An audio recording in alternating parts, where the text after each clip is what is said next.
Hello my food lovers, how una dey? Today I wan make Esumi pepper. Na my Esumi pepper that una fit see. So I go dey show una the process for make this delicious Esumi pepper. Dey chop up plantains, yam, banana, etc. So nice but so simple to cook. So guys, I will drop this full recipe. Just follow it so you will see. Now my fish this me, I go dey use mullet fish. You fit use any fish of your choice or mackerel, tongue. I dey use one because the fish get meat. It's for me in main ingredients na country onion. So na my country onion for 400 that because my fish plenty. Now my pepper, that pepper is optional. If you like put pepper, if you like no put pepper, for the need chop pepper. Now my jansa for 150 that you need to take plenty in jansa, no carry plenty in jansa, go pack. And so now my maggi that and my granola oil. Now all that about Esumi pepper. It need na enough country onion, small jansa, pepper of anyhow you want that. So now I will chop my own yam. It's very good also with plantain. So now my think na my spices in that already arrange country onion, move all peel all the back, wash my jansa, put my pepper for go blend them. So and my fish that way you see I dey fix them for fix the fish, easy, but the fish fine for fry am. It be so nice that you find for cook Esumi pepper because it make it enter his skin. So now me that I dey move the scale them.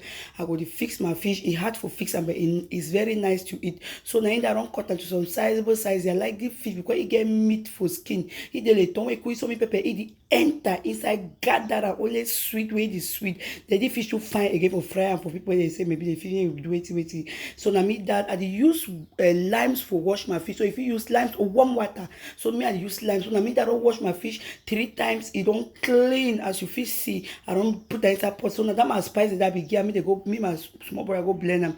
Even though they know over blend them, me don't be we just manage as man no get blend, the man go blend for road. So at this moment, mix your spices. No overpack water, let it not be light and let it not be too thick, okay? So add your maggi and sona for these spices. Mix and add some small quantity of water when you say go done, it go give the sauce way, it no go over light and it no go over thick. So now me that don't mix and maggi and so everything to taste. Now me that don't add some clean fish. That fish you already wash and very clean, place into a clean pot. Then mix your spices, the all maggi and sona in that. Put up fire. Now my Esumi pepper that they done. The thing about way fire about the chop na say wait where Esumi pepper they done. Where you cook Esumi pepper, the whole area the smell. So you see how my consistency they know the whole area the smell so nice. So at this moment now I see and say my fish can do see how the sauce is getting thicker. So I go inside now my granola oil. As you feel see, when you go inside now with your granola oil, leave and put like 3 minutes. Let the oil cook. That is my Esumi pepper. So easy to cook, but so nice to eat. When you cook the chop, the whole place na aroma. It is see the flavor.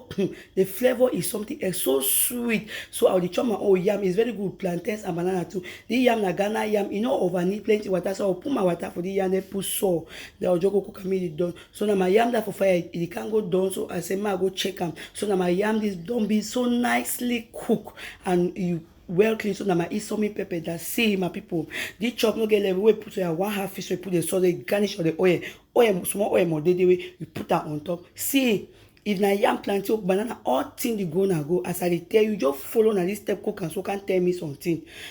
Buy better jansa and not be plenty in jansa. You see how my sauce dey now. It's not light and it's not too thick. So that is my Esumi pepper, my people. That is how it's supposed to be. Me the sauce dey so and me na the oil run for corner. So sweet. Oh my god.